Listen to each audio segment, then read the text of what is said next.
राम कथा और श्रीमद् जी। भागवत कथा सुना रहे हैं। जी जी इन दोनों ही कथाओं में नवदा जी। भक्ति के बारे में जी। जिक्र मिलता है। नवदा भक्ति क्या है? बहुत अच्छा आपने प्रश्न पूछा है। जी ये जितने भी आपने रूप बताए, इनमें जो सबसे अंतिम आता है वो आता है आत्मनिवेदन, जिसे हम जी। समर्पण भी कहते जी हैं। जी तो क्या केवल समर्पण का भाव भी काफी है? समर्पण का मतलब है कि जो कुछ भी हो रहा है वो तुम्हारे अतिरिक्त करने वाला कोई भी नहीं है। यदि कोई व्यक्ति है जो ये सोचता है कि अब मुझे अध्यात्म की तरफ या धर्म की ओर जाना है, तो जी। सबसे पहले तो यही प्रश्न आता है कि धर्म और आध्यात्म क्या एक ही है या दोनों में अंतर है? हाँ, ये प्रश्न काफी लोगों के मन में आता है। ये मेरा भी अनुभव है और बहुत लोगों जी। से भी मैंने सुना है कि कथा सुनने से मन को बहुत शांति मिलती जी है। तो ये एक भावनात्मक भाव है या कोई आध्यात्मिक विज्ञान है इसके पीछे? सिर्फ भावनात्मक ही भाव नहीं कह सकते, आध्यात्मिक विज्ञान भी इसके साथ जुड़ा हुआ है। तो सांसारिक जीवन से जब आप आध्यात्मिक की तरफ जाते हैं और एक साधना के रास्ते पर चलते हैं, तो जी। क्या क्या ऐसी कठिनाइयां आपको लगता है आती हैं किसी भी साधक के रास्ते में? और वो चीज हमारे चेहरे पर भी प्रकट होती है। प्राय आप देखा होगा, हम लोग संसार में जो व्यवहार करते हैं एक दूसरे का चेहरा ही देखकर व्यवहार करते हैं। हाँ, जब व्यक्ति ये चुन लेता है कि अब उसे साधना के रास्ते पर जाना है जी। या उसे एक आध्यात्मिक गुरु की आवश्यकता जी है, तो वो क्या देखे किसी भी गुरु में जो उसे ध्यान रखना चाहिए कि हाँ, एक गुरु ऐसा होना चाहिए? गुरु को जाने कैसे कि गुरु होने के लायक हैं या नहीं है। हम सांसारिक जीवन में रहते हैं जी। और हमने अपने बड़ों को भी देखा है और हम भी यही कर भी रहे हैं कि जी। सुबह उठना है, जी नहाना है, उसके बाद दीपक जलाना है, माला जाप करना है। जी। तो क्या यही सच्ची भक्ति है या इसके इतर भी भक्ति हो सकती है? अंग्रेजों ने नियम बनाया, सबसे पहले बनाने वाले भगवान हैं। भारत माता की जय बोलने पर लोगों जी। को आपत्ति होती थी। सनातन जी और मंदिर जी। ये भारत का ही अंश है, जी भारत से जुड़ी भारत हुई की चीज़- पहचान है। पहचान भारत की भारत पहचान है। और ऐसे में वहीं पर भारत का नाम नहीं लिया जा जी सकता। जी ये विडम्बना है। ये विडम्बना है। जी मैंने कहीं सुना कि अब आप भगवान भोलेनाथ की नगरी उज्जैन में भी जा रहे हैं, महाकाल के धरा पर भी आप जा रहे हैं पाठ जी। करने के लिए। तो वहाँ क्यों? वो तो शिव जी का स्थान।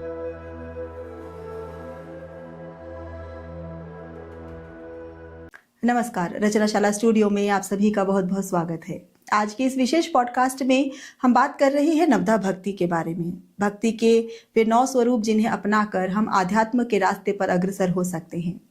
इस विषय पर बात करने के लिए आज हमारे साथ हैं एक ऐसे संत जो पिछले 30 वर्षों से देश विदेश में घूम घूम कर श्री राम कथा और श्रीमद् भागवत कथा का वाचन कर रहे हैं और आध्यात्म के माध्यम से भक्ति का संदेश दे रहे हैं। तो आइए स्वागत करते हैं अखिल भक्ति योग फाउंडेशन के संस्थापक, विश्वविख्यात विद्वान, भागवत भूषण, परम पूज्य आचार्य श्री अखिल जी महाराज जी का। नमस्कार आचार्य जी, आपका रचनाशाला स्टूडियो में बहुत बहुत स्वागत है। जय श्री राधे, जय श्री कृष्ण। आप पिछले 30 वर्षों से देश विदेश में जी। श्री राम कथा और श्रीमद् जी। भागवत कथा सुना रहे हैं। जी जी जब मैंने कहीं पढ़ा तो आपका प्रवचन भी मैंने सुना, उसमें मैंने नवदा भक्ति के बारे में सुना जी। और ये पाया कि इन दोनों ही कथाओं में नवदा जी। भक्ति के बारे में जी। जिक्र मिलता है, इनका जी। उल्लेख हुआ है। जी। तो ये नवदा भक्ति क्या है? हाँ, बहुत अच्छा आपने प्रश्न पूछा है, क्योंकि श्रीमद् भागवत का और श्री राम कथा का और या अन्य जो भी कथाएं हैं या फिर संतों के, गुरुजनों के जो उपदेश हैं, वो सब एक ही बात कहते हैं कि किसी तरह हम भगवान से जुड़े। अब भगवान से जुड़ने के बहुत सारे मार्ग हैं, बहुत सारे रास्ते हैं, बहुत सारी उपासनाएं हैं, जिनमें सर्वोत्तम जो जुड़ने का साधन बताया वो बताया कि हम भक्ति से जुड़ सकते हैं। तो बड़ा अच्छा आपका प्रश्न है कि भक्ति क्या है। तो श्रीमद् भागवत में भी और श्री राम कथा में भी भक्ति के स्वरूपों का वर्णन हुआ और विशेष रूप से क्योंकि श्रीमद् भागवत जो ग्रंथ है वो श्री रामचरितमानस के पहले का ग्रंथ है और गोस्वामी तुलसीदास जी महाराज तो नाना पुराण निगमागम सम्मतम यत, बहुत सारे पुराणों से, वेदों से और भी क्वचिदन्य तोपी, जैसा उन्होंने कहा, उन सब से और उन सब का निचोड़, उनका सार ही श्री रामचरितमानस में प्रस्तुत हुआ। श्रीमद् भागवत में भी भक्ति के 9 स्वरूपों का वर्णन किया गया, जिसको हम नवधा भक्ति के रूप में जानते हैं।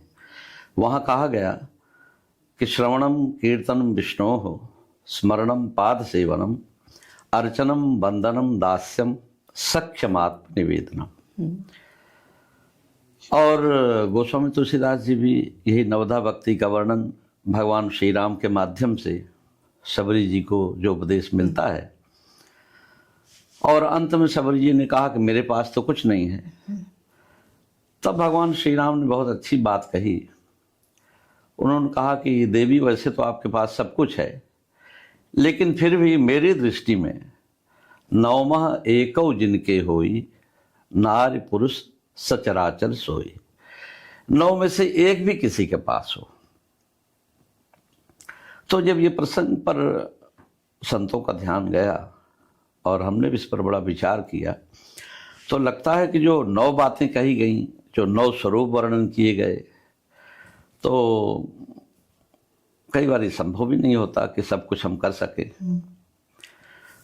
तो भगवान ने जब कहा कि कुछ इन सब में एक भी हो जाए, किसी एक भी भाव को हम पुष्ट कर लें, और इसके लिए हम एक ही बात कहना चाहेंगे। कई बार आपने संसार में भी सामाजिक और सांसारिक व्यवहारिक जो उपलब्धियां, उनमें भी हमने देखा होगा कि बहुत से लोग आपको ऐसे मिल जाएंगे जिनमें जो पढ़े लिखे नहीं हैं और बहुत उनको ज्ञान नहीं है, लेकिन फिर भी कोई एक ऐसी विधा में वो इतनी ऊंचाई पर चले जाते हैं कि सारा संसार उनको जानता है, मानता है और सम्मान देता है।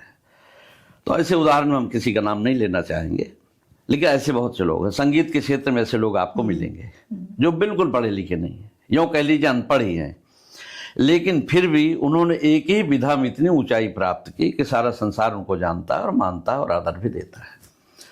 तो ऐसे ही भक्ति के जो 9 स्वरूप हैं, इन स्वरूपों में यदि हम एक भी विधा में, एक भी उपासना पद्धति में हम आगे की ओर बढ़ते जाएं, तो निश्चित रूप से हम उस एक उपासना विधि से भी भगवान को प्राप्त कर सकते हैं। जैसे कहा गया श्रवणम, हमारी सिर्फ भगवान के गुणों के श्रवण की आदत पड़ जाए तो सिर्फ सुनते सुनते ही हम उस ऊंचाई को प्राप्त कर सकते हैं। फिर कहा गया कीर्तनम, स्वयं चैतन्य महाप्रभु का जो स्वरूप, जिनको हम भगवत स्वरूप भगवान के ही रूप में मानते हैं, और गौड़ी वैष्णव परंपरा में तो साक्षात उनको इष्ट ही मानते हैं, तो सबके अपने अपने परंपराएं हैं। तो सिर्फ कीर्तन को ही आधार बनाया, तो श्रवणम कीर्तनम, या फिर जैसे नानक जी ने कहा कि अचपा जाप, निरंतर भगवान का नाम मन में ही हम जपते रहें, तो उस विधि से भी, या फिर हम भगवान की सेवा की विधि को अपना लें। जैसा हम वैष्णव परंपरा में पुष्टि मार्गी जो परंपरा है, स्वयं साक्षात श्री भगवान के भगवत स्वरूप ही स्वयं वल्लभाचार्य जी महाराज, जिन्होंने सेवा को बहुत बड़ा स्थान दिया, और अभी हम देखते हैं कि इस पुष्टि मार्गी परंपरा में भगवान की सेवा, तो सेवा से भी हम अगर आगे बढ़ते जाएं कि जैसे हम भोजन करें, भोग लगाएं भगवान का, और कभी ऐसा हो जाए, ऐसी परिस्थितियों हमें निरंतर इस बात का आभास होता रहे कि अभी तो भगवान का भोग लगा नहीं, हम कैसे भोजन पा लें, तो ये भाव की तीव्रता हो जाए तो भी स्मरणम पाद सेवनम अर्चनम वंदनम दास्यम, भगवान से कोई हमारा संबंध दृढ़ हो जाए, चाहे वो दास्य भाव हो जाए, चाहे सखा भाव हो जाए, चाहे माधुर्य भाव हो जाए, तो जो भी एक भाव यदि हमारा परिपुष्ट हो जाता है तो निश्चित रूप से वो एक भी हमारे लिए पर्याप्त है। और इसीलिए भगवान ने कहा, भगवान श्री राम ने सबरी माता को उपदेश करते हुए कि 9मः एकौ जिनके होई नारी पुरुष सचराचर सोई। जी, जितने भी आपने रूप बताए, इनमें जो सबसे अंतिम आता है वो आता है आत्मनिवेदन, जिसे हम समर्पण भी कहते हैं। जी। तो क्या केवल समर्पण का भाव भी काफी है भगवान का भजन? समर्पण का भी भाव काफी है। समर्पण का मतलब है कि जो कुछ भी हो रहा है वो तुम्हारे अतिरिक्त करने वाला कोई भी नहीं है। तो यदि हमारा सर्वात्मना समर्पण इस गहराई तक या इस ऊंचाई तक भगवान के प्रति हो जाता है, तो स्वयं तो हमारे सारे शास्त्रों ने शरणागति की ही बात कही है। तो यदि हम भगवान के प्रति इस शरणागति के भाव से कि जो कुछ भी हो रहा तुम्हारे अतिरिक्त कुछ नहीं हो सकता, तो भी आपको कुछ और करने की जरूरत नहीं है। ये शरणागति का भाव ही आपको एक दिन भगवान के चरणों में पहुंचा देगा। यदि कोई व्यक्ति है जो ये सोचता है कि अब मुझे अध्यात्म की तरफ या धर्म की ओर जाना है, तो जी। सबसे पहले तो यही प्रश्न आता है कि धर्म और अध्यात्म क्या एक ही हैं या दोनों में अंतर है? हाँ, ये प्रश्न काफी लोगों के मन में आता है और निश्चित रूप से इन दोनों में अंतर तो बहुत है, क्योंकि जब बात आती है धर्म की, तो धर्म की बात आती है तो उसकी अपनी व्याख्याएं हैं। ये दुनिया इतनी बड़ी है, बहुत सारे लोग हैं, बहुत सारे धर्म और इसी के साथ जुड़ा हुआ पंथ, संप्रदाय आदि बहुत सारे मार्ग निकल कर आते हैं। जब बात आती है आध्यात्मिक होने की, आध्यात्मिक होना सर्वोत्तम है, क्योंकि जब कोई व्यक्ति आध्यात्मिक हो जाता है तो पहली बात, सारी नेगेटिविटी उसकी समाप्त हो जाती है। क्योंकि आप देख रहे होंगे कि धर्म को लेकर काफी लोग कितनी नेगेटिविटी लोगों में आ ही जाती है। ये धर्म बड़ा है, छोटा है, ऊंचा है, नीचा है, तमाम सारी बातें हैं। लेकिन जब आप आध्यात्मिक हो जाते हैं तो आपकी दृष्टि में सब प्रकार से सब एक ही दिखाई देता है, आपको समदृष्टि प्राप्त हो जाती है, कोई ऊंचा और नीचा आपको नहीं दिखाई देता। तो जैसे यदि कोई पूछे कि इस आध्यात्म का उदाहरण क्या मिल सकता है हमें, क्योंकि ऐसा लोग पूछ सकते हैं, कोई ऐसा हमें बताइए कि जिसे हम समझ सकें, तो आप भगवती मीरा का नाम ले सकते हैं। मीरा के आध्यात्मिक हैं, उनके एक इष्ट हैं भगवान श्री कृष्ण, जिनके प्रति वो पूरा समर्पित है। लेकिन उनके कहीं विचार में, उनके कहीं भजन में किसी और के प्रति, यूँ तो कह लिए वो कहती हैं कि मैं किसी और को जानती ही नहीं हूँ, है ना। वो तो सिर्फ कहते हैं मेरे तो गिरधर गोपाल दूसरों ने कोई। एक जो उनकी आस्था है वहाँ वो दृढ़ है, लेकिन किसी और के प्रति उनका ध्यान नहीं है। दूसरी ओर यदि आप नाम लें तो गोस्वामी तुलसीदास जी का ले सकते हैं। गोस्वामी तुलसीदास जी के भी जीवन में यही स्थिति है। उनके भी जीवन में आध्यात्म इतना प्रबल है। ये बात अलग है कि भगवान श्री राम के प्रति उनकी आस्था बड़ी दृढ़ है। वो तो श्री वृंदावन धाम में भी आते हैं तो कहते हैं तुलसी मस्तक तब नवे धनुष बाण लो हाथ।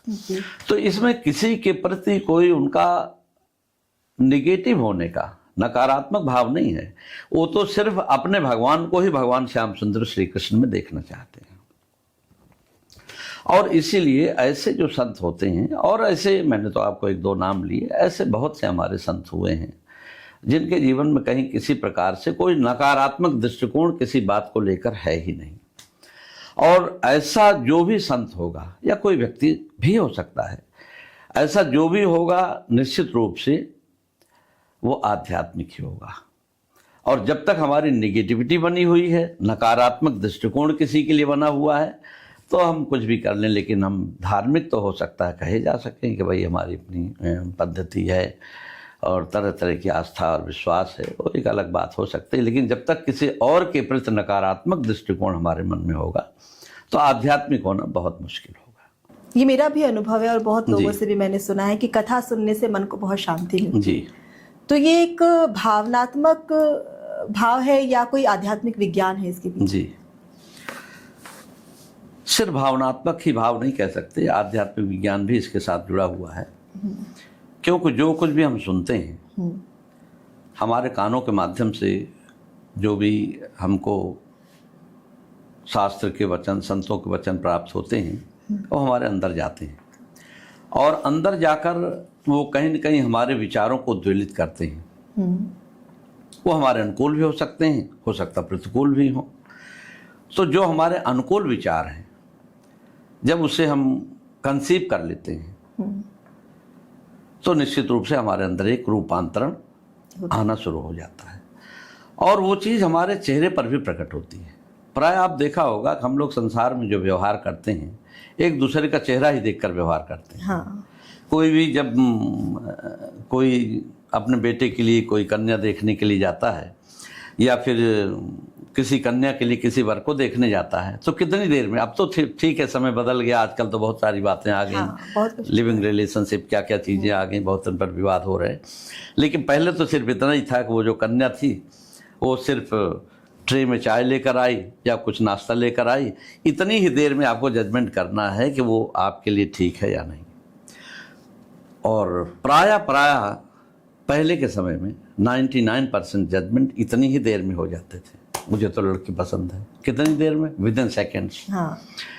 तो इसका मतलब यह है कि जो विचार आपके अंदर चलते हैं वो आपके चेहरे पर जरूर आते हैं, और इसीलिए आप कहते हैं कि हम तो उसको चेहरे से ही पहचानते हैं। तो चेहरे से पहचानने का मतलब यही तो हो गया कि जो उसके अंदर विचार हैं आप वहां तक पहुंच गए। तो जब हम निरंतर कथा सुनते रहते, इसीलिए तो गोस्वामी तुलसीदास जी ने सबसे पहले इसी बात को कहा ना कि सबसे पहले कथा का श्रवण, प्रथम भगति संतन कर संगा, दूसर रतिमम कथा प्रसंगा। तो भगवान की कथा का श्रवण करते करते करते करते धीरे धीरे हमारे अंदर एक परिवर्तन आता चला जाता है, और वो परिवर्तन हमारे स्वभाव में दिखने लगता है, वो परिवर्तन यहाँ तक कि हमारे चेहरे में भी दिखने लगता है। तो जब सामान्य बातें हमारे जीवन में इतना परिवर्तित कर सकती हैं, तो भगवान के जब गुण, उनकी कथा, उनका कीर्तन हम करते रहेंगे तो परिवर्तन तो जीवन में आएगा, ये स्वाभाविक है ही, इसमें किसी प्रकार का। जब आपने भी शुरू की होगी ये यात्रा, तब आप एक साधक के रूप में रहे होंगे। तो सांसारिक जीवन से जब आप आध्यात्मिक की तरफ जाते हैं और एक साधना के रास्ते पर चलते हैं, तो क्या क्या ऐसी कठिनाइयां आपको लगता है आती हैं किसी भी साधक के रास्ते में? वैसे आध्यात्मिक जीवन में परिवार बाधक भी हो सकता है और साधक भी हो सकता है। बहुत से संतों के जीवन का अनुभव है, उनके जीवन में परिवार बाधक भी बनकर आया और परिवार साधक भी बनकर आया। तो यदि वैचारिक एकता है परिवार में तो परिवार साधक बन जाता है। हमने एक बार कभी एक भाव सुना था महात्मा कबीर का। कबीरदास जी अपनी पत्नी को कहते हैं, दिन का समय था, दोपहर, और चारों तरफ प्रकाश। तो कबीरदास जी ने अपनी पत्नी को कहा कि जरा दिया तो ले आना, सूजे में धागा डालना है। तो पत्नी दिया लेकर आ गई। तो पास में बैठा हुआ व्यक्ति वो सोचने लगा कि कैसे मूर्खता है। एक तो पहले ये महानुभाव जो दिन को कह रहे हैं दिया लेकर आना जिसकी जरूरत नहीं है, और दूसरी उससे ज्यादा पत्नी कि जो उनके कहने से दिया लेकर के आई। हाँ, विरोध भी नहीं किया उनकी। हाँ, विरोध भी नहीं किया। तो जहां पर दृष्टिकोण ऐसा होगा परिवार का, वहां पर निश्चित रूप से आध्यात्मिक साधना में कोई बाधा नहीं है। और प्रतिकूलताएं भी व्यक्ति को बहुत आगे ले जाती हैं।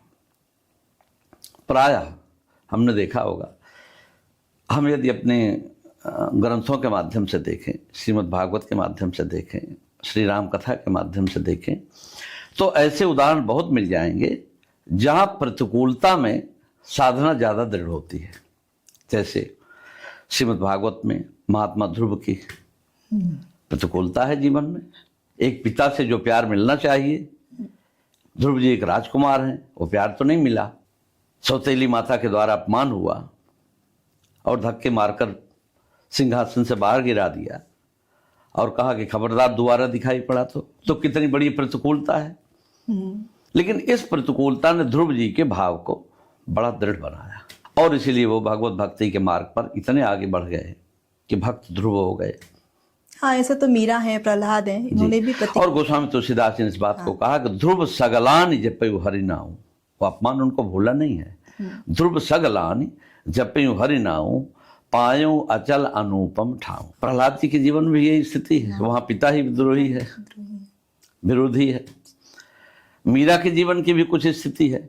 तो कई बार ऐसी स्थितियां भी भगवत मार्ग की ओर आपको अग्रसर कर देती हैं। तो अनुकूलता मिले तो पूरा और प्रतिकूलता मिले तो पूरा, ये जो आधे अधूरे का जीवन है वो आदमी बीच में कहीं न कहीं रह जाता है। जी, जब व्यक्ति ये चुन लेता है कि अब उसे साधना के रास्ते पर जाना है या उसे एक आध्यात्मिक गुरु की आवश्यकता है, जी। तो वो क्या देखे किसी भी गुरु में जो उसे ध्यान रखना चाहिए कि हाँ, एक गुरु ऐसा होना चाहिए? हाँ, ये बात ठीक है, क्योंकि आजकल जो परिस्थितियां दिख रही हैं, पहली बात तो यह है कि अब इसमें गलती कहाँ से आती है ये भी हमें कहीं समझना पड़ेगा। यदि कोई व्यक्ति किसी को अपना गुरु बनाना चाहता है तो पहली बात यह है कि गुरु को जाने कैसे, कि गुरु होने के लायक हैं या नहीं हैं, या ये हमारे जीवन के वो दिशा निर्देश दे सकेंगे या नहीं दे सकेंगे। यदि उसके मन में पूरी श्रद्धा है, कहीं किसी प्रकार का कोई लोभ नहीं है, तो निश्चित रूप से ऐसा जो व्यक्ति है उसको तो कोई गुरु मिल सकता है। और यदि कोई व्यक्ति सिर्फ अपने लोभ के लिए, अपनी कामना की पूर्ति के लिए, अपनी वासना की पूर्ति के लिए, नाना प्रकार की उठती हुई जो सांसारिक कामनाएं वासनाएं हैं उनकी पूर्ति के लिए यदि किसी की खोज में है, तो ऐसे को कोई काल में भी मिल सकता है। और साधारण तो क्या, श्री राम कथा में बात आती है, स्वयं राजा प्रताप भानु को एक ऋषि मिल गया जिसका नाम था एक तनु। कितना बड़ा धोखा हुआ, क्योंकि प्रताप भानु की वासनाएं बढ़ती गई और अंत में कहता है मुझे तो ऐसा जीवन चाहिए कि मैं किसी प्रकार मेरी मृत्यु ना हो। तो जब किसी के जीवन में इतनी प्रबल वासना होगी तो निश्चित रूप से ऐसे व्यक्ति को सद्गुरु का मिलना बड़ा कठिन है। लेकिन यदि आपके मन में भगवत प्राप्ति की भावना है, और वही होना चाहिए। स्वयं पुराणों में उदाहरण देखते हैं, महाराज बलि का उदाहरण, बड़ा नाम है उनका, प्रहलाद जी के पौत्र हैं। महाराज बलि के गुरु हैं शुक्राचार्य जी। और जब भगवान वामन महाराज बलि के द्वार पर गए और उनसे पहले तो 3 पग भूमि मांगी, शुक्राचार्य जी ने महाराज बलि को रोक दिया। बोले सावधान, देने की गलती मत करना। क्यों? बोले इसलिए कि मैंने इनको पहचान लिया है, ये वही छलिया विष्णु है जिसने तुम्हारे साथ कई बार धोखा किया।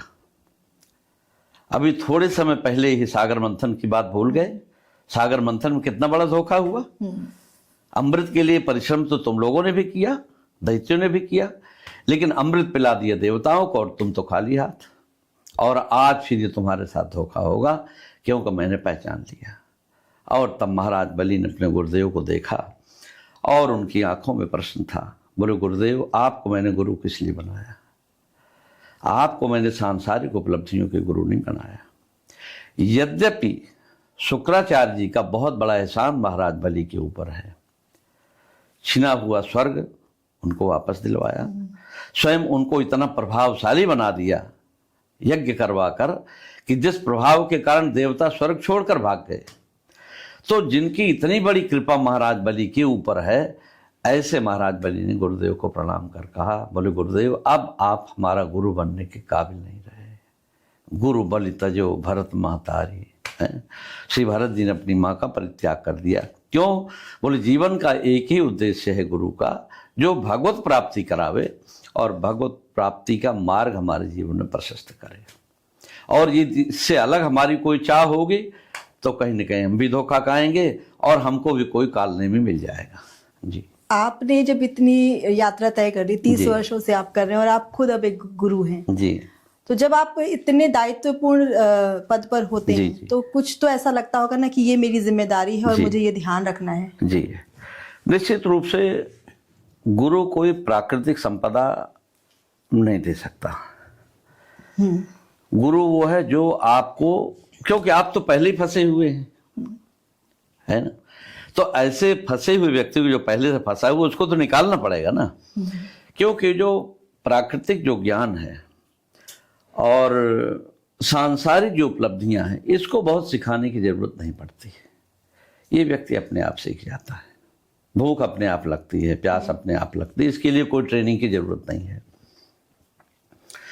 जो एक आंतरिक जो चाह है भगवत प्राप्ति की, और जो उद्देश्य हमारे शास्त्रों का है, संतों का है, हमारे सनातन धर्म का है, उस उद्देश्य की प्राप्ति में जो सहायक हो, जो भाव सहायक हो, कथा के माध्यम से, उपदेश के माध्यम से और अन्य अनुष्ठान आदि के माध्यम से, यदि उस मार्ग की ओर कोई व्यक्ति अपने शिष्य को अग्रसर करे तो वही गुरु के पद का निर्वहन कर रहा है।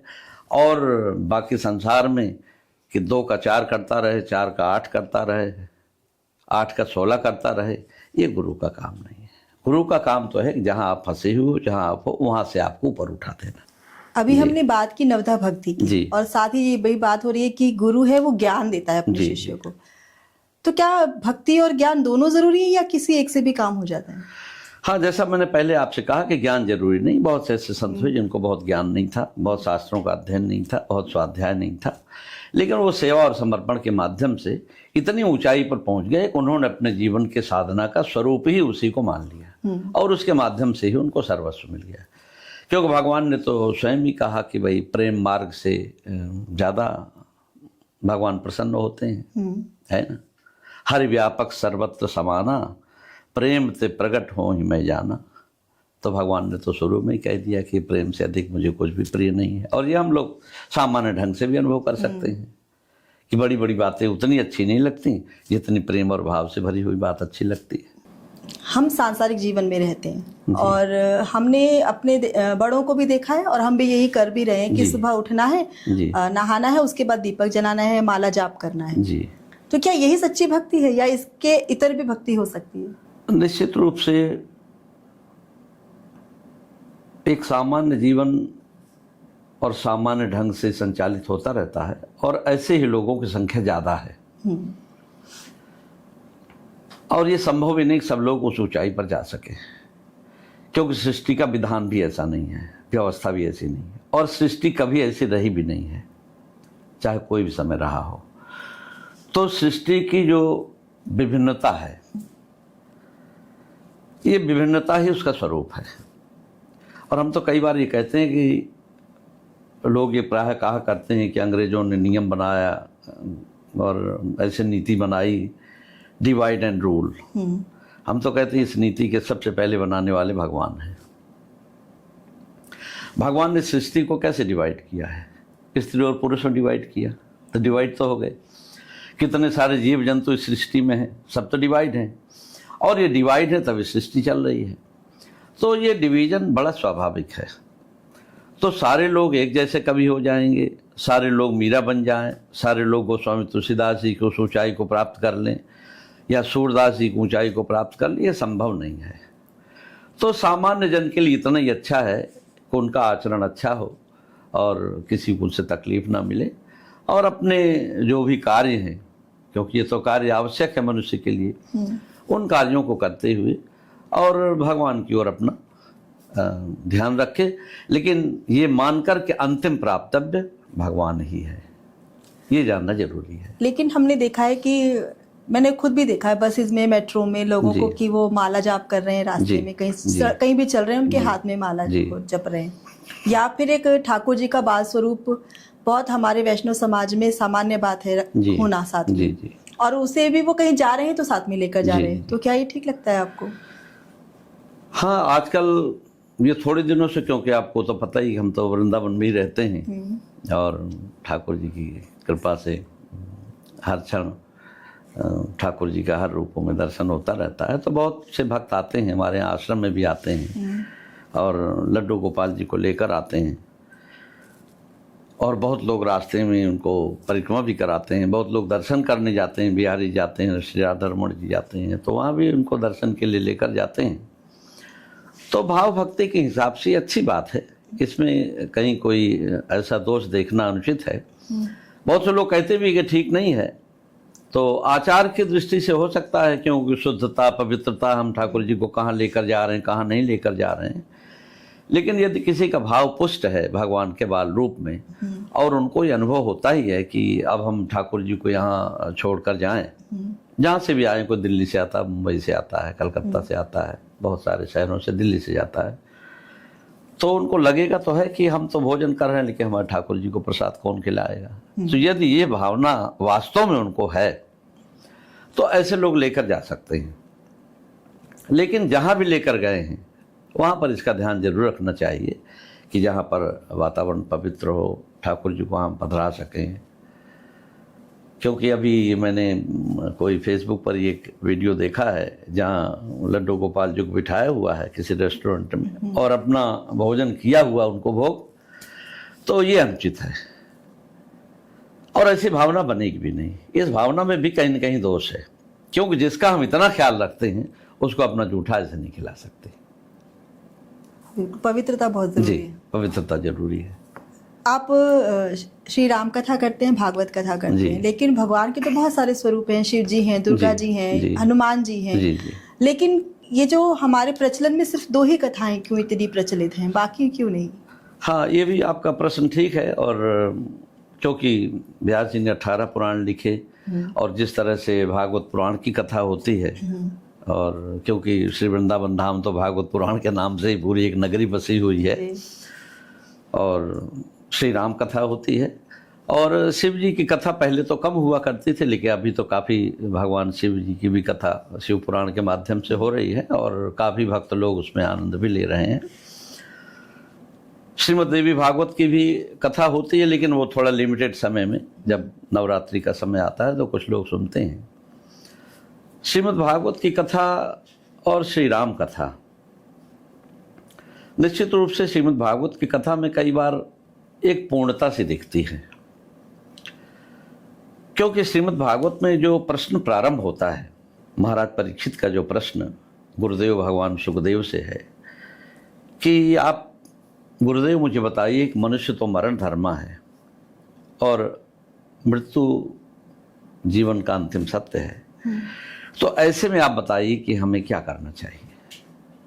ये प्रश्न पूछा है, और वैसे भी सभी मनुष्य मरण धर्मा है, एक न एक दिन तो संसार से सबको जाना है, तो ऐसे में क्या करना चाहिए।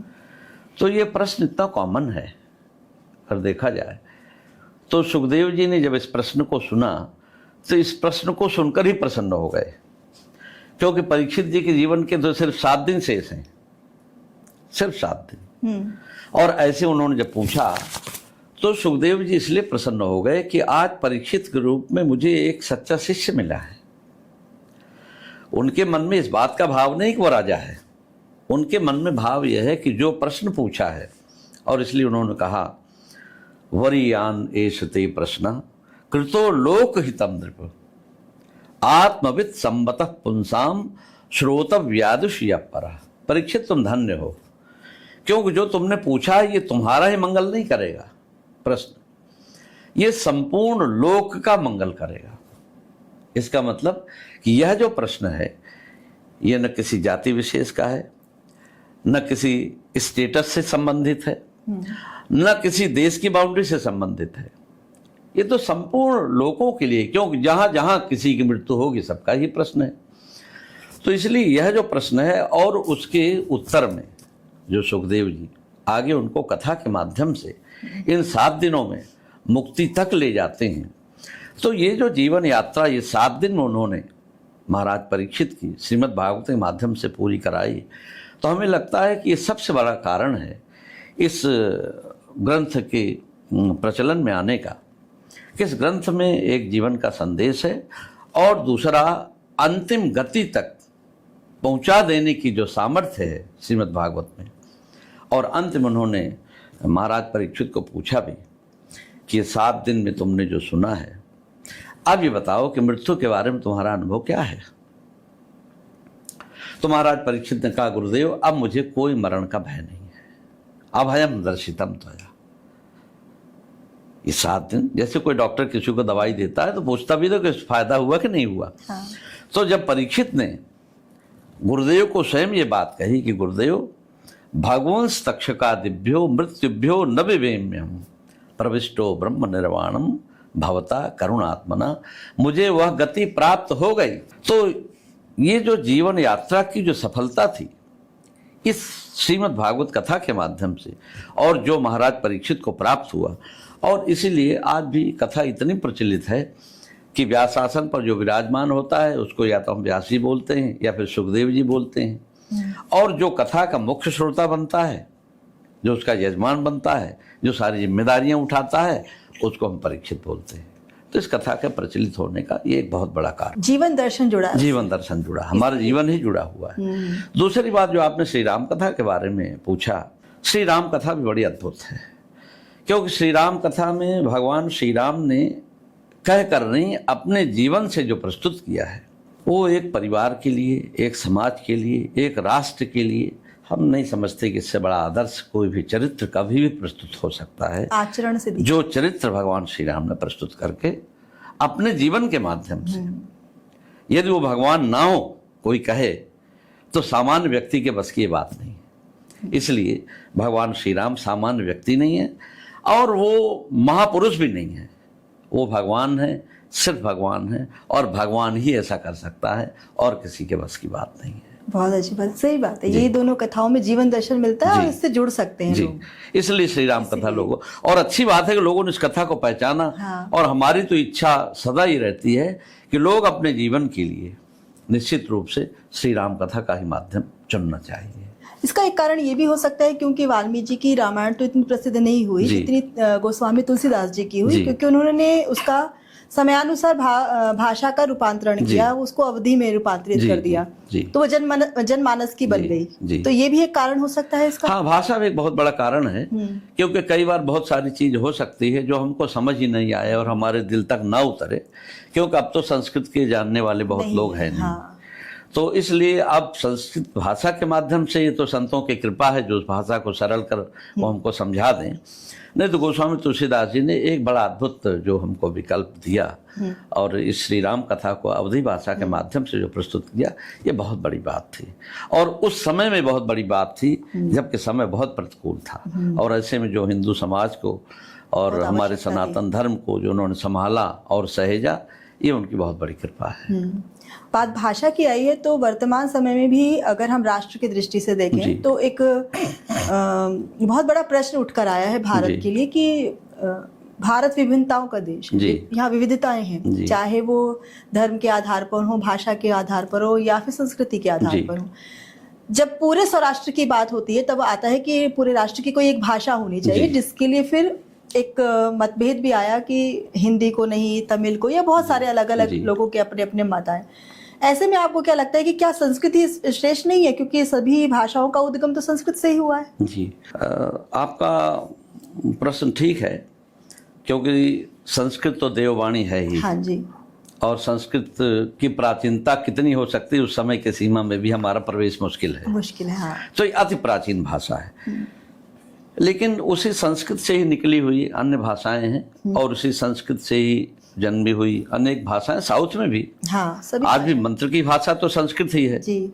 जो भी पूजा पद्धति चाहे वो साउथ में हो चाहे नॉर्थ हो, उसका माध्यम तो संस्कृत है जी। तो ये बहुत कठिन तो है कि संस्कृत को एक राष्ट्रभाषा के रूप में रखा जाए, अधिक प्रयास इसके लिए करना पड़ेगा। अभी तो सबसे बड़ी समस्या हिंदी को लेकर है। हाँ।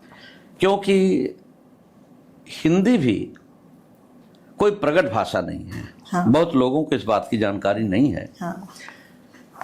क्योंकि प्रगट भाषाएं जो हैं वो अवधी हो सकती है, भोजपुरी हो सकती है, बुंदेलखंडी हो सकती है ना, गुजराती, मराठी, पंजाबी, ये सब हम जानते हैं।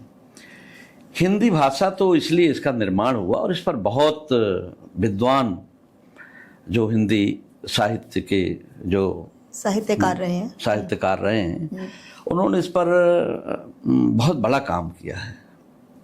1-2 वर्ष का ये काम नहीं है, कम से कम 100 वर्ष इस पर परिश्रम किया। चाहे आचार्य रामचंद्र शुक्ल हों, चाहे डॉक्टर हजारी प्रसाद द्विवेदी हों, काव्य में देखें तो श्री मैथिली शरण गुप्त आदि, और वहाँ से लेकर ये परंपरा महादेवी वर्मा तक। तो ये बहुत बड़ा काम इस पर हुआ और निश्चित रूप से जब इतना परिश्रम हुआ हो किसी एक भाषा के विकास के लिए और इतने विद्वानों ने अपना पूरा जीवन लगा दिया हो तो हमें तो उसका सम्मान करना चाहिए। अब बात यह है कि हिंदी को राष्ट्रभाषा के रूप में कैसे स्थापित किया जाए। वैसे जो भी भाषा किसी की है, जो मदर टंग है, जो माँ से सीखता है, उसके प्रति उसका लगाव बड़ा स्वाभाविक है। इसे तो हमें स्वीकार करना पड़ेगा, चाहे कहीं भी कोई जन्मा हो। किंतु जब हमारा देश इतनी विविधताओं से भरा हुआ है तो एक निश्चित तौर पर एक भाषा के रूप में किसी एक का चुनाव तो हमको करना पड़ेगा। हाँ, एकता तो लानी पड़ेगी। बहुत से लोग प्रधानमंत्री बनने की योग्यता रखते होंगे लेकिन एक का हमको चुनाव करना पड़ेगा। बहुत से लोग राष्ट्रपति बनने की योग्यता रखते होंगे लेकिन हमें एक का चुनाव करना पड़ेगा। हाँ। तो ऐसे ही हिंदी को इस रूप में देखा जाना चाहिए कि जिसके पीछे इतना परिश्रम हुआ है और हिंदी भाषा बोलने वाले लोगों की संख्या भी बहुत है और भाषा में कोई कमी निकालना भी मुश्किल है क्योंकि सभी भावों को समेटे हुए है। जो भी आंचलिक जो भाषाएं हैं उन भाषाओं को भी हिंदी भाषा ने अपने में स्थान दिया हुआ है, समेटा हुआ है। तो इसलिए निश्चित रूप से एक भाषा के रूप में हिंदी को स्थान तो मिलना ही चाहिए और इसी भाव से संविधान के निर्माताओं ने हिंदी को राष्ट्रभाषा के रूप में रखा है। और वैसे भी ये रखा कि हिंदी राष्ट्रभाषा रहेगी, तब तक हम अंग्रेजी से काम चलाते रहेंगे। तो जहाँ तक मुझे पूरी तरह इस बात का पता भी है कि 10-10 वर्षों के लिए हम संविधान में, कॉन्स्टिट्यूशन में अंग्रेजी को कि काम चलाने की भाषा बनी रहेगी जब तक कि हिंदी अपना स्थान न प्राप्त कर ले। तो ये है कि स्थान प्राप्त करने के लिए प्रयास भी करना पड़ेगा, और ये काम तो लोगों का जितना है उससे बड़ा काम है सरकार का भी है कि किस प्रकार से किसी चीज को बिना प्रेशर के वो प्रमोट करे। जी, हमारे जितने भी पुराण लिखे गए, वेद लिखे गए, वो सब संस्कृत निष्ठ ही हैं। जी, और उनमें इतनी सारी जानकारियां हैं, और केवल क्योंकि भाषा का ज्ञान नहीं है हमें, तो हम उससे वंचित रह गए, और उसका परिणाम हमें ये भुगतना पड़ा कि जो हमारे अपने आविष्कार थे वो भी दूसरे राष्ट्र या दूसरी देश लेकर चले गए। जैसे कि एक उदाहरण मुझे आता है कि, और ये तो सर्वविदित भी है कि रावण का जो पुष्पक विमान है, ये एरोप्लेन जिसे हम कहते हैं, या फिर द्वापर युग में अगर हम आते हैं तो श्री कृष्ण के जो प्रतिद्वंदी थे शाल्व, राजा शाल्व, उनके पास एक सौभ विमान भी था। तो हमारे कथाओं में मिलती है, ये दोनों का जिक्र मिलता है, लेकिन वो हमें मिला ही नहीं, उसका पेटेंट या उसका नाम हमें मिला ही नहीं। तो क्या कहीं ना कहीं इसका कारण ये नहीं है क्योंकि हमें अपनी भाषा का ही ज्ञान नहीं है? ये बात भी आपकी ठीक है कि जो संस्कृत भाषा है वो अभिज्ञात जो हमारा समय है, इस ज्ञात समय में ये कॉमन लैंग्वेज तो नहीं रही है। हाँ, आम बोलचाल की भाषा, ये ऋषियों की भाषा है जी, देवताओं की भाषा है या फिर भगवान की भाषा है। तो प्रश्न है कि एक सामान्य स्तर पर तो बहुत सारी भाषाएं अपने आप, इसीलिए दूसरी भाषाओं को स्थान मिला, विकसित हुई। अब प्रश्न आता है कि जो आपने कहा कि भाषा हमको ज्ञात नहीं थी, इस कारण हम इन बातों में आविष्कार आदमी पीछे रहे, क्योंकि सारा ज्ञान जो हमारे वेदों में छिपा है, हमारे पुराणों में छिपा है, वो एक कारण हो सकता है। लेकिन सबसे बड़ा जो कारण यह है कि हम बहुत काम नहीं कर पाए, उसका कारण है गुलामी। जब कोई भी देश, कोई भी समाज, जब कभी उसकी स्वतंत्रता इतनी छीन ली जाए कि वो अपने मन से न कुछ सोच सके, और गुलामी की जो मानसिकता होती है उसमें प्रायः इन्वेंशन नहीं हो पाते, आविष्कार नहीं हो पाते, क्योंकि उसमें व्यक्ति के जीवन का संघर्ष, एक तो रोटी है, दूसरा सबसे बड़ी बात है कि अज्ञात भविष्य। हमने ऐसे कई देशों की यात्रा भी की है जहां मैंने देखा है कि वहाँ इन चीज़ों कितना ज़्यादा प्रभाव डाला है। जैसे मैं एक बार फिजी भी गया था, तो उसमें व्यक्ति को रहता है कि मैं कुछ करूं तो किस लिए करूं, क्योंकि हर व्यक्ति जो भी करना चाहता है अपने लिए तो करता ही है, लेकिन आने वाली पीढ़ी के लिए भी करता है।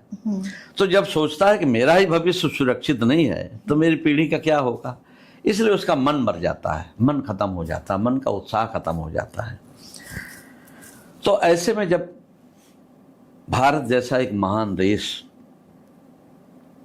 जो गुलामी के जंजीरों में 700 साल, कुछ लोग कहते हैं, कुछ 800 साल कहते हैं, कुछ 900 साल कहते हैं, लेकिन मान लीजिए लगभग कुल मिलाकर 1000 साल तो बोलना पड़ेगा। 1000 साल से जो देश उपद्रव को झेल रहा है, और इस उपद्रव के बीच में अपने उस अज्ञात भविष्य के बारे में वो क्या सोचेगा कि क्या होगा हमारा। तो ऐसे में आविष्कार की बात तो भूल ही जाना चाहिए। क्या आविष्कार करेगा, वो तो सिर्फ शाम तक कुछ भी करता है, सोचता शाम को किसी तरह रोटी मिल जाए, क्यों मेरे भविष्य का तो कोई ठिकाना है नहीं। लेकिन हम ये देख सकते हैं कि थोड़े ही वर्षों में अभी हमें तो बड़ा गर्व होता है, प्रधानमंत्री जी ने जो अभी अपना जो उद्बोधन किया था 15 अगस्त को, उन्होंने कहा था कि हमें गुलामी के हर चिन्ह को मिटाना है। ये मुझे भी अच्छा लगता है, क्योंकि जब तक ये हम मिटाएंगे नहीं, हमारे अंदर कई बार विचार हमारे रक्त का अंग बन जाते हैं। कई चीजें हमारे रक्त का अंग बन जाती है जो हमको समझ नहीं आता। ये सब काम अनकॉन्शियसली होते हैं। जैसे कोई व्यक्ति ड्रंकर्ड हो जाता है, शराबी हो जाता है, बाद में कहते हैं कि उसको शराब नहीं मिलेगी तो मर जाएगा। क्यों भाई, क्यों मर जाएगा? बोले क्योंकि अब शराब ने इसके खून में अपनी जगह बना ली है। ऐसे ही जब कोई भी विचार हमारे रक्त का अंग बन जाते हैं, तो हमको कुछ समझ नहीं आता। बुद्धि तो समझती है लेकिन शरीर समझने को तैयार नहीं। ऐसे ही मनस्थिति हमारी हो जाती है। तो इसीलिए जब तक इन सारे चिन्हों से हम मुक्त नहीं होंगे, और जैसे थोड़ा थोड़ा हम मुक्त होने लगे, तो आप देखिए कि हमारा देश आज सारी दुनिया में, हम तो जैसा कि आप जानते हैं मुझे 30 वर्ष हो गया, प्रत्येक वर्ष में अमेरिका की यात्रा पर होता हूँ 2-3 महीने, बहुत लोगों को भी जाने का अवसर मिलता है। अब जब जाता हूँ, पहले जब जाते थे, अब जहाँ भी जाते हैं भारत की चर्चा होती है, जिसके घर जाते हैं। इवन के पहले कोई आदमी भारत का समाचार नहीं देखना चाहता था, अब स्थिति है कि कई लोगों से भारत का लेटेस्ट समाचार मुझे यहाँ से पूछना पड़ता है, भाई अभी क्या बताइए। तो ऐसे ऐसे लोग हैं। तो अब लोगों की रुचि इस देश में बहुत हो गई। तो कारण यह है कि जो हमारी जो व्यवस्था है और हमारे जो प्रधानमंत्री जी हैं, उनकी जो सोच है, तो उस सोच के कारण बहुत बड़ा एक परिवर्तन आया है। और ये परिवर्तन सिर्फ भारत में नहीं, बाहर रहने वाले जितने भारतीय हैं, जिनको आप प्रवासी भारतीय कह सकते हैं, बहुत से लोग तो सिटीजन भी बन चुके हैं, उनके भी मन में बहुत बड़ा परिवर्तन आया है। तो ये जब आप कथाएं करते हैं तो वहाँ भी कुछ अंतर दिखाई देता है? कथाओं में अंतर बिल्कुल दिखाई देता है। अच्छा। बिल्कुल। पहले हम जाते थे, आज के 10, 12, 15 वर्ष पहले, तो एक अलग भारत दिखता था, अब बहुत डिफरेंट दिखता है। आस्था है। बिल्कुल दिखता है। अब तो कितने मंदिरों में जाते हैं, पहले तो भारत माता की जय करो, तो लोग कहते थे नहीं नहीं महाराज ये सेक्युलर सेक्युलर सेक्युलर। तो अब ये बातें खत्म। तो कितने मंदिरों हम देखते हैं भारत माता की जय बोलो तो अच्छा लगता है, लोग और जोर से बोलते हैं, गर्व महसूस करते हैं। बिल्कुल, ये फर्क तो आया है। लोगों में रुचि भी है। बिल्कुल रुचि है, बिल्कुल रुचि है। लोगों को अपनी संस्कृति के बारे में रुचि है, अपनी कल्चर से जुड़ने में। एक समय वही मैंने पहले देखा है कि बहुत से लोगों को यहाँ जब हम जाते थे, वहाँ जाते हैं तो बहुत लोग अपने घर पे बुलाते ही हैं, तो बहुत सारी बात में लोग कहते थे महाराज जी क्या भारत की चर्चा करनी, ऐसा लोग कहा करते थे। भारत की चर्चा तो मुझे भी अच्छा तो नहीं लगता था जब कोई ऐसा कहता था, लेकिन आज वही लोग भारत में इन्वेस्टमेंट करने का कोई न कोई बहाना ढूंढ रहे हैं कि भारत में क्या कुछ वहाँ भी हम घर मकान कुछ खरीद सकते हैं क्या। तो मुझे लगता है कि वो समय था 15 साल पहले, क्योंकि मैं सबसे पहले 95 में गया था, 1995 में, और अभी 1 महीने पहले ही। अब तो आप लगातार जाते रहते? लगातार ही जाते हैं हर वर्ष। तो ये जो फर्क दिखता है। और दूसरा यह है कि यदि यहाँ से संत लोग बाहर नहीं जाएंगे, तो जो लोग यहाँ से गए हुए हैं, बहुत लोग इसका विरोध भी हो सकता है करें कि लोग बाहर क्यों जाते हैं, बहुत सारे अपने अपने उद्देश्य हो सकते हैं। निश्चित रूप से जो यहाँ से भारत के लोग गए हैं और जो अभी तक भारत से जुड़े हैं, एक दिन यदि ऐसे संत महात्मा लोग नहीं जाएंगे और अपना उपदेश नहीं करेंगे, तो वहाँ भी एक दिन हम अपना धर्म छोड़कर किसी और धर्म की शरण ग्रहण कर लेंगे, आगे आने वाली पीढ़ियां, इसमें कोई संशय नहीं है। नहीं, जब तक आप जैसे गुरु हैं जो ये प्रयास कर रहे हैं तब तक तो नहीं। हाँ, बहुत सारे हमारे संत जाते ही हैं, और भागवत कथा लोग कितने प्यार से सुनते हैं, राम कथा सुनते हैं, भगवती जी का जागरण भी वहाँ होता है, तो बहुत सारी चीज़ें होती हैं, तो लोग कहीं न कहीं अब कनेक्टेड हैं। हाँ, अब इस बात का भय नहीं लगता कि वो सारे लोग हमसे दूर हो जाएंगे। अभी आपने एक शब्द कहा कि जब पहले हम बाहर जाते थे तो भारत माता की जय बोलने पर लोगों को आपत्ति होती थी, सेक्युलरिज्म, स्पेशली मंदिरों में कि भाई सार्वजनिक स्थान है मंदिर, तो यहाँ तो सब तरह के लोग आते हैं, क्योंकि इस नाम को लोग पार्टी से जोड़कर देखा करते थे। मैं वही कहने वाली थी कि तो भारत, क्योंकि सनातन और मंदिर ये भारत का ही अंश है, भारत से भारत की पहचान है, भारत की पहचान, और ऐसे में वहीं पर भारत का नाम नहीं लिया जा सकता। ये विडंबना है, ये विडंबना है। जी।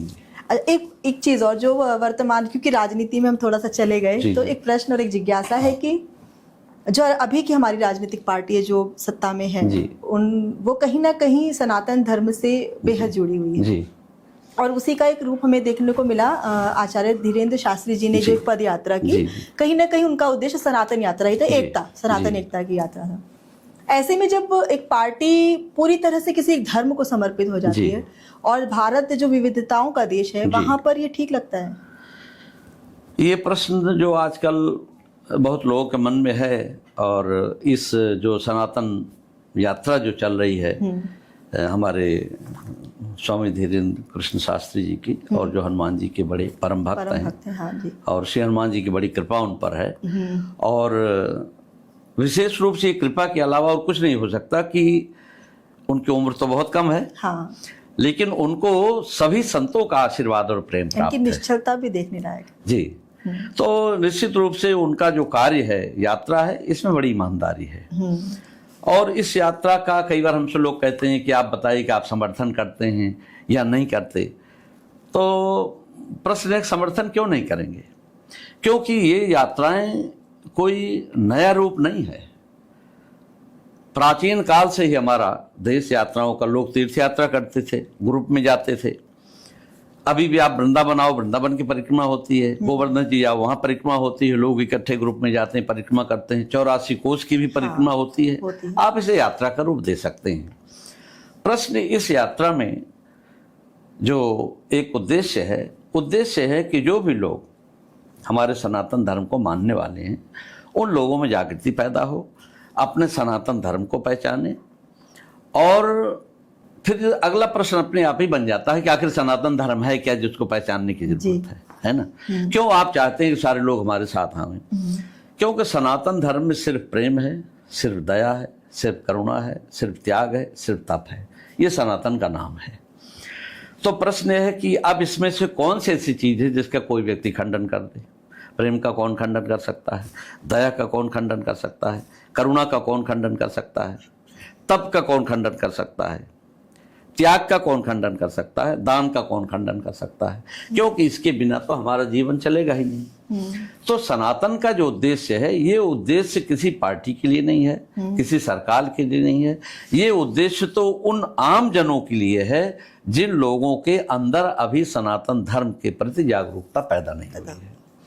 और ऐसे धर्म को मानने वाला कोई व्यक्ति हो सकता है। ऐसा नहीं कि जो दूसरे धर्म में है उसके लिए प्रेम की जरूरत नहीं, उसको भी इनकी जरूरत है। तो सनातन धर्म का उद्देश्य, और ये धर्म किसी ने बनाया तो है नहीं। बाकी धर्म आप देखिए, आप गूगल में जाइए, लोग खोजते हैं कि धर्म कब शुरू हुआ, आपको मिल जाएगा, समय मिल जाएगा। किसने शुरू किया वो भी मिल जाएगा। लेकिन सनातन को किसने शुरू किया नहीं आपको नहीं पता लगेगा, क्योंकि भगवान का नाम ही स्वयं सनातन है। जब हम विश्व शास्त्र नाम का, भगवान के 1000 नाम का जब हम पाठ करते हैं तो ये भगवान का नाम ही आता है। भगवान तो सनातन है।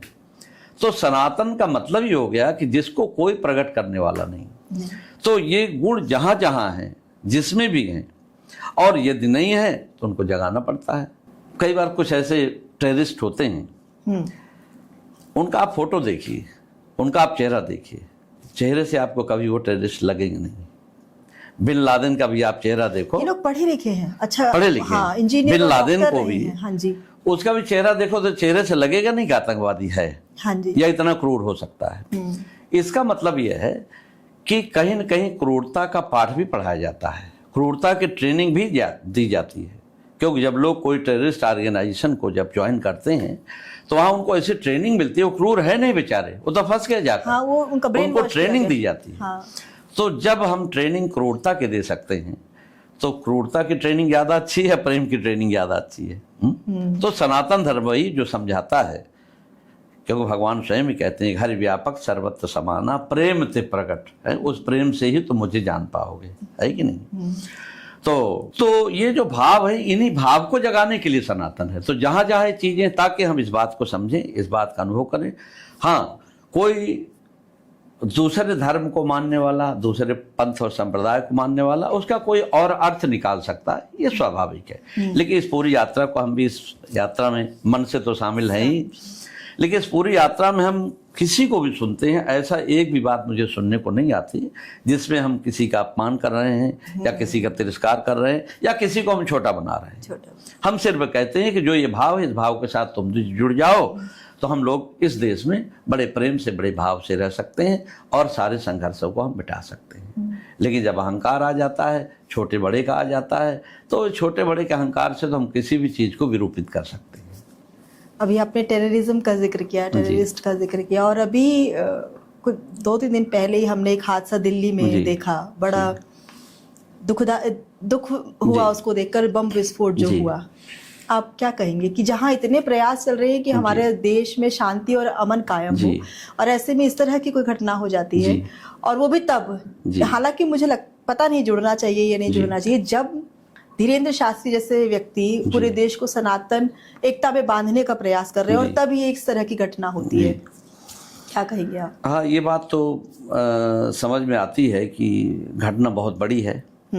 हाँ, इसके पहले भी घटनाएं हुआ करती थी, लेकिन अभी वर्तमान जो सरकार है इसमें तो लगता था कि इन चीज़ों से हम मुक्त हो गए। हाँ। क्योंकि पहले तो मुझे पूरी तरह ध्यान है, और लोग कई बार समय को भूल जाते हैं। इसके पहले दिल्ली के रेलवे स्टेशन पर जाओ, हाँ। कहीं पब्लिक प्लेस में जाओ, एक बोर्ड लगा रहता था हाँ। पुलिस का कि कोई अज्ञात वस्तु ना छुएं, कोई अज्ञात पैकेट हो, किसी की कोई अटैची हो, कुछ भी आप ना छुएं, क्योंकि बम हो सकता है। हाँ, इतनी संभावना। तो ऐसी चीजें आज के पहले मीन्स जो पहले की जो सरकारें थी उनके समय हमने वो भी समय देखा हुआ है, तो बड़ा भय लगता था।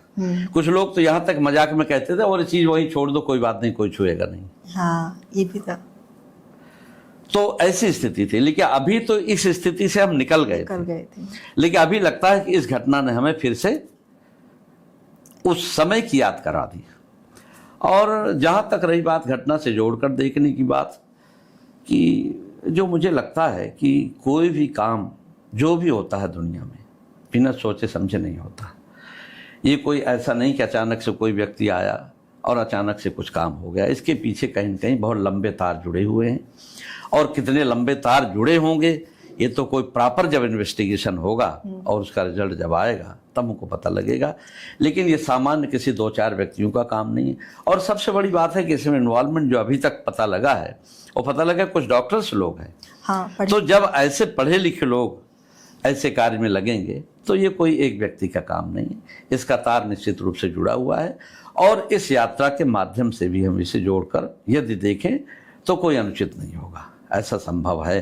क्योंकि दोनों का जो साथ साथ घटनाक्रम है, यात्रा भी चल रही है और ये घटना भी हो गई, तो बड़ा दुखद है। इस घटना की तो अवश्य ही निंदा ही करनी चाहिए, लेकिन सब सिर्फ निंदा से काम नहीं चलेगा, और इसके लिए जो सरकार करेंगे। और हम लोग तो, हमारे जो माननीय प्रधानमंत्री जी हैं उनके समय में हम लोग तो इतने निश्चिंत हैं, लगता है उनका जो भी डिसीजन बनता है वो सभी जनता के अनुकूल होता है।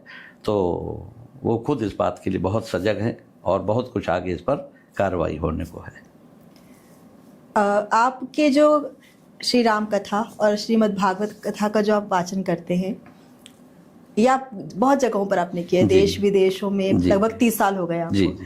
लेकिन अभी मैंने कहीं सुना कि अब आप भगवान भोलेनाथ की नगरी उज्जैन में भी जा रहे हैं, महाकाल के धरा पर भी आप जा रहे हैं पाठ करने के लिए।